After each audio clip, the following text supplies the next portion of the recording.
Hi everyone, it's Penny Black and Jill Foster here with another PB&J card class. This is our sixth and final video in the Refresh video series, and today's video is all about shapes. So refreshing and rejuvenating your card making by using shapes. And for me, I'm especially focused on using circular shapes in today's video. So you could use lots of different shapes to get you excited and rejuvenated in your card making, or you can kind of narrow it down. I tend to do better when I have a little bit more narrow focus for inspiration. So to prepare for this, I do have my baggie prepared, and if this is your first time tuning in or joining us here on our channel, this is the last in a series of videos. So if you want to see the prep video and the other videos in this series, make sure you look down in that YouTube description box below, then all this will make more sense for you. But in my bag for shapes for preparing for this approach, I have our Stitched Circles die set. This cuts the circle on the interior and the stitching goes on the exterior. I think that will make more sense when you see the cards made with these. I also have our Stitched Square and Circles die cut set. Now this is going to cut the circle on the outside and put the stitching on the inside of the circle. So these two sets are circles, but they're different kind of cards that you can make with them. So really fun to have. Just pulling these out here. I store all my dies in envelopes like this, and any extras that I cut or things left over after projects, I just keep in the envelope with them in case I could use them again on a different project.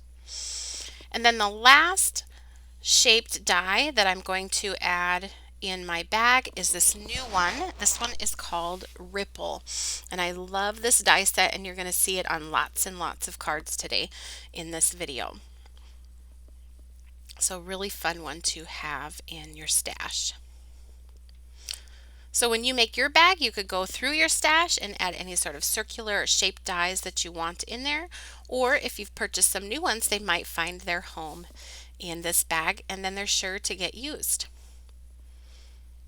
So I just wanted to mention again, we do have an ebook available to go along with this video series, and I will link that for you down in the YouTube description box below. So once I've made my bag for this sort of technique or approach, I like to go through my stash or my new stamps and look for ones that I think would work well with this. So I'm looking for designs that would go well with a circular shape. Sometimes that means they are an actual circle themselves, or that they have sort of a curve to the design that would look nice with the curve of the circle on a card. But circles are really flexible, so you can really put about anything with a circle, but I do find that slight curve to a design is helpful. So you could see that on those stamps I just showed. I also am going to have just a little bit of layered or background stamping. So I've grabbed these from my stash and added them to my stack to use with this bag. So to begin, I'm going to begin by stamping our Perch stamp set onto Canson 140-pound watercolor paper using Memento Toffee Crunch ink. This is kind of my go-to for coloring an image.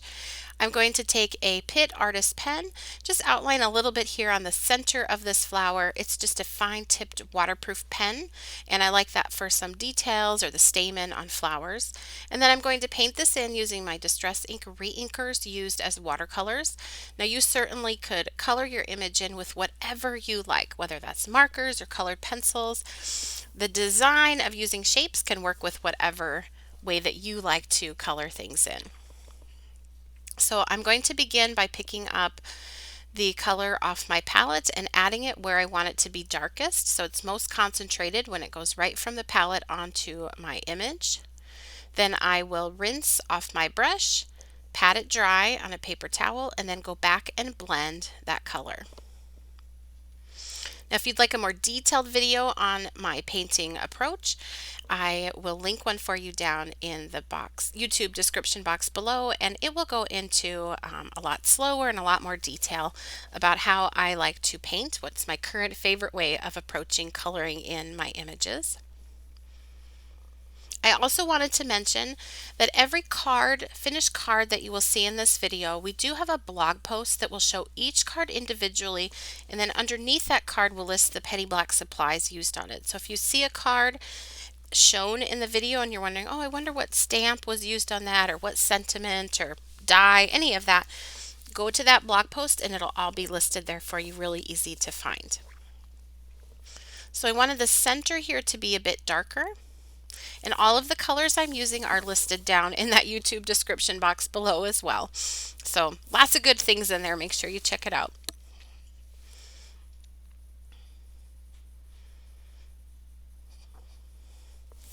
So I used scattered straw and rusty hinge on the outer petals, and then here on the inside I'm using spiced marmalade and rusty hinge just to have that be a bit darker.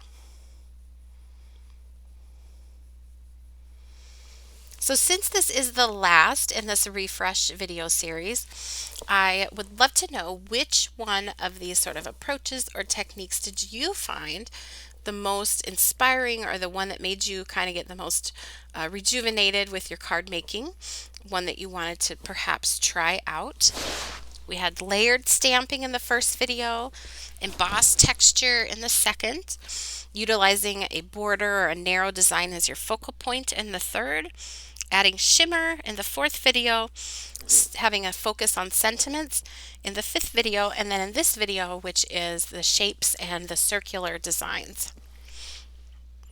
I think for me, it's really hard to pick a favorite. I always love the one layer cards with the sentiment focus, but I also especially was surprised by video number 3, which was using those narrow border elements on the card design. So I think that one might be my favorite, but I would love to know what inspired you the most. Here I'm just going in and getting the leaves, putting that darker color concentrated right off the palette where I want it to be darkest, rinsing off my brush, patting it dry, and going back to blend.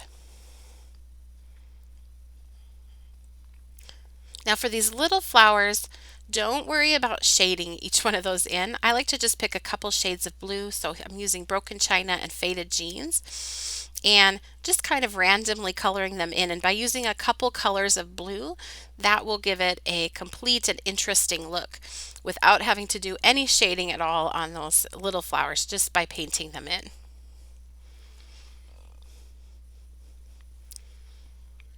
So now I'm going to go ahead and assemble the card. This is our geometric embossing folder.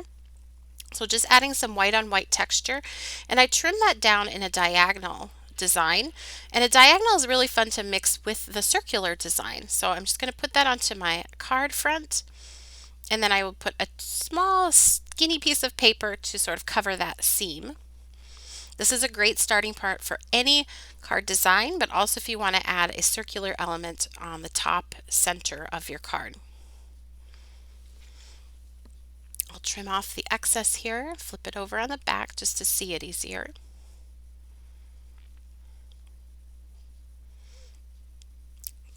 Now this is that ripple die cut. I've cut this twice. All of this is on the Canson 140-pound watercolor paper, and I'm going to glue 2 together just to give it extra dimension on the card. You can also offset that, and I'll show you a card in a little bit where I took the 2 dies and just offset one a little bit and gets a totally different look to that die set. And I'm going to glue that onto my card. And what I love about a shape on your card is that it gives you a home for your focal point. So whether that's a critter or flowers like I'm doing today, just by adding that circular element on the front of this card, I now have a home or a place to put my focal point element. That opens up so many different ways that you can just keep reusing that element over and over, but switching up with whatever stamps you want to fill it from your stash, or stamps that you want to purchase. You'll know that you're actually going to use them because you have a card design with a home built in for them. So I just added that inside of that ripple design. I'm going to add a little glue here and add a twine bow down at the bottom. You can see my background, there's a lot of white to this card, but by having some different textures and that twine, it gives it a finished look. And then all I did was stamp my sentiment and the card is complete. And by having that circular element again, it gave that a home. So here I just cut out a round piece and added that ripple on the top. Perfect home for the card and a shaped card. This is the one where I offset that ripple design, so that gives that a different look. And you can use just a circle cutter, even trace like around a small plate to get that round shape. This was a round shaped stamp, which I then layered on a die cut design. That was one of those round die cuts where the stitching was on the inside. Here is an example of the stitch circles where that stitching is on the outside, so it creates a frame with that stitching, and then you can then layer your designs either inside of the circle or use that circle to house your sentiment. Here I've added that ripple to the center of the card.